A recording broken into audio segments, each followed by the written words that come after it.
Bueno, el año 80 fue un año terrible, fue el peor de los años, fue la expresión máxima de los años de plomo. Cada 3 días había un asesinato, casi llegamos al centenar, pero había más atentados, es decir, que cada 3 días teníamos el sobresalto de un atentado. Y lo que pasa es que yo en Guipúzcoa, claro, lo viví de una manera especial, singular. La proximidad fue total. Me fueron matando a los números 2 y números 3 de mis candidaturas. Al número 5 le quisieron secuestrar y se escapó pues porque no estaba en Guetaria, porque era el presidente de la Cofradía de Pescadores de Guetaria.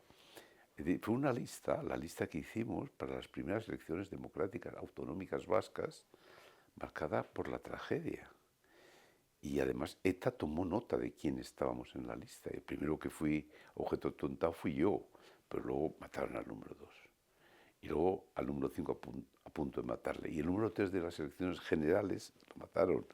Y evidentemente el cabeza de Vitoria, uno de los cabezas de Vitoria, José Ignacio Ustarán también.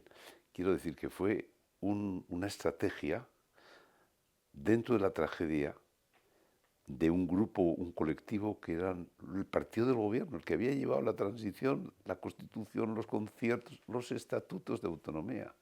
Bueno, en el año 80, ETA político-militar decide matar a los miembros del partido del gobierno. Ya no solamente matan a militares, ya no solamente matan a guardias civiles, a policías, a personas que han tenido alguna vinculación con el régimen anterior, no, matan al partido que ha hecho la transición democrática en España. Y por eso yo vivo de una manera muy singular aquel terrible año 80, que está lleno de recuerdos y al mismo tiempo de enseñanzas, de lecciones de vida.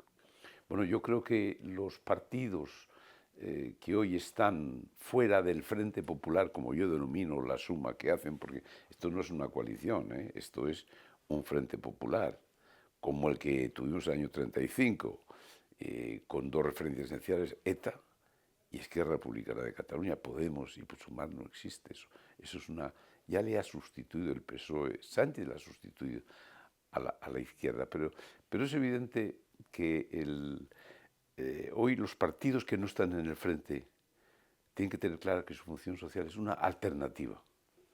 Sirven si hay una alternativa. Es decir, sirven algo más que una alternancia en el poder. No tienen que presentar un proyecto alternativo. Entonces, lo que yo digo al PP se lo digo a Vox. En su esencia, su función social es una alternativa, es decir, una esperanza. A nosotros no nos gusta que estén todo el día como compitiendo entre ellos. No nos gusta que uno trate de engañar y que el otro se ponga farruco en la respuesta. No nos gusta, pero aceptamos que eso forma parte del juego. Ahora, lo que no pueden dejar de hacer es que cuando llegue el momento es presentar una alternativa de gobierno a lo que hoy tenemos. Porque eso sería ya fracasar definitivamente. La democracia está en el abismo española, porque estamos en una situación límite. El Consejo de Estado colonizado por el gobierno. El Tribunal Constitucional absolutamente colonizado. El Consejo del Poder Judicial en parte. La Fiscalía General en buena medida. Es decir, estamos en un momento muy crítico de lo que ha significado un régimen como el del 78 de la Constitución española. Entonces, si no hay alternativa, esto fracasa, sin duda. Y yo creo que deben cambiar, porque hay mucha base social que está en total desacuerdo. Creo que hay una mayoría de gentes del PP que están en desacuerdo. Hay otra parte que no. Pero el aborto no puede ser un derecho. Es decir, la formulación del aborto como derecho es un disparate. El aborto ha estado siempre en el Código Penal. No puede ser un derecho.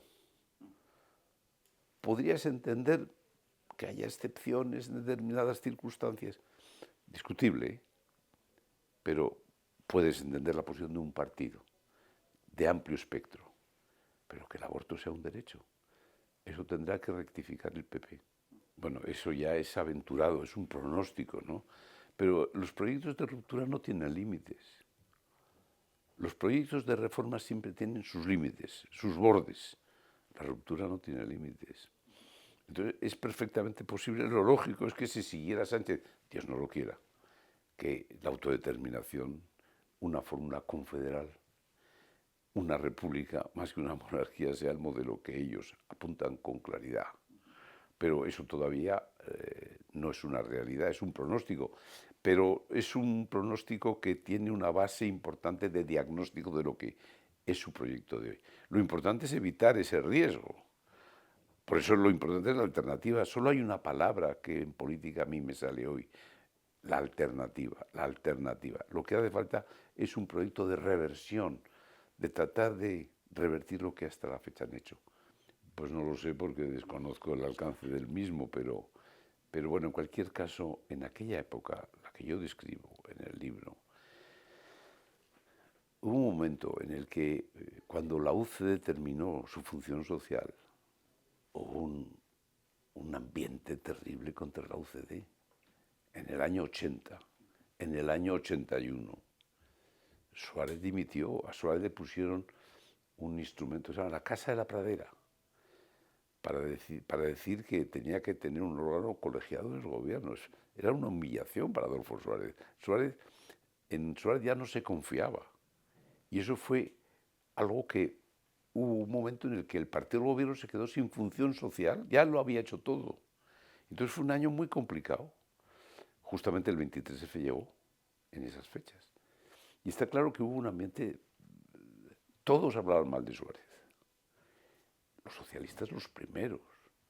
Los socialistas son los primeros que trataban de apuntar fórmulas distintas de Suárez. Pero eso no significa que participaran en el 23F.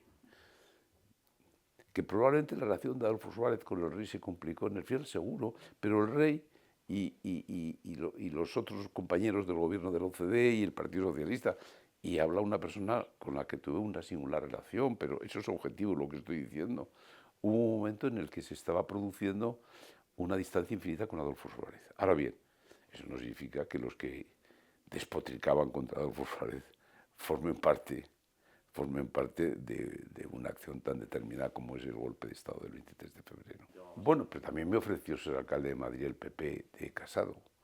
Y Pablo me Casado, y yo le dije que tenía un candidato excelente, que era Almeida, que era en aquel momento concejal o teniente alcalde de Madrid, y también me sondeó esa posibilidad Abascal. Pero yo les dije a uno y a otro que cuando yo dije en su momento, en 2014, que me iba de la política, me iba de verdad de la política, que yo creo que no hay segundas partes en la política, salvo excepciones, que Dios no lo quiera, pero es evidente que la regla es esa, el principio era esa, y me daba igual que fuese mi amigo Santi Abascal o mi amigo Pablo Casado los que me ofreciesen un planteamiento de estas características. La razón no fue más que el decir que yo ya había terminado una etapa y que solo ahora estaba en el debate de cultural, de principios, de fundamentos, que es en el que estoy. Bueno, confirmar a los españoles que la crisis no es política la que vivimos, ni es una crisis económica, ni es una crisis social, que es una crisis de fundamentos, de falta de referencias permanentes, que las hemos perdido, que España está irreconocible, Europa está irreconocible, Europa no tiene nada que ver. La Europa de hoy, que es una Europa de las ocurrencias, en la que se quiere llevar el aborto como parte de la Carta de Derechos Fundamentales, o la que está todo el día con lo que significa las últimas modas de la cultura dominante, la cultura woke, y que es como Naciones Unidas, una organización supranacional a la cabeza de un nuevo orden social. Yo he estado 10 años en el Parlamento Europeo y creo saber de lo que hablo, ¿no? Entonces, eso significa que esa es la crisis de Europa. No es Trump, no, es una crisis de cohesión interna. ¿Cuándo no hay cohesión? Cuando no tienes fundamentos compartidos. El problema está en que los europeos, unos tenemos una posición inequívoca en defensa de la vida y otros quieren llevar el aborto a la Carta de Derechos Fundamentales. Unos lo que quieren esencialmente es que sigamos todas las exigencias del cambio climático a la hora de modificar los vehículos y de que haya solo energías renovables, y otros tenemos otra concepción.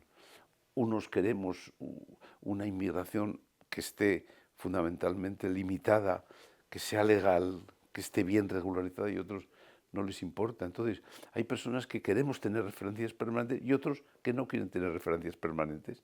Es un debate interno. El debate está dentro, en el corazón de Europa. Y entonces eso es la Europa de la que yo llamo la Europa de los problemas reales, es decir, la inmigración, la falta de una defensa común, lo que significa falta de investigación, bajo nivel de las universidades respecto de las americanas y algunas asiáticas. Esos son los problemas de Europa, no las ocurrencias de una cultura que quiere que hacer de Europa una cultura, un referente de la cultura woke, que es la cultura de la nada. Ni ellos saben, tienen objetivos, únicamente son destructivos. Quieren destruir obsesivamente los fundamentos cristianos de nuestra sociedad. Entonces, eso es lo que de alguna manera nos divide a los europeos. Mientras no nos hagamos la fotografía nosotros mismos, que digamos, oye, hace falta un diálogo entre los europeos para que podamos tener unos objetivos comunes, que nos den cohesión, que ese es el principal problema que tenemos, no estaremos afrontando bien el problema del futuro de Europa.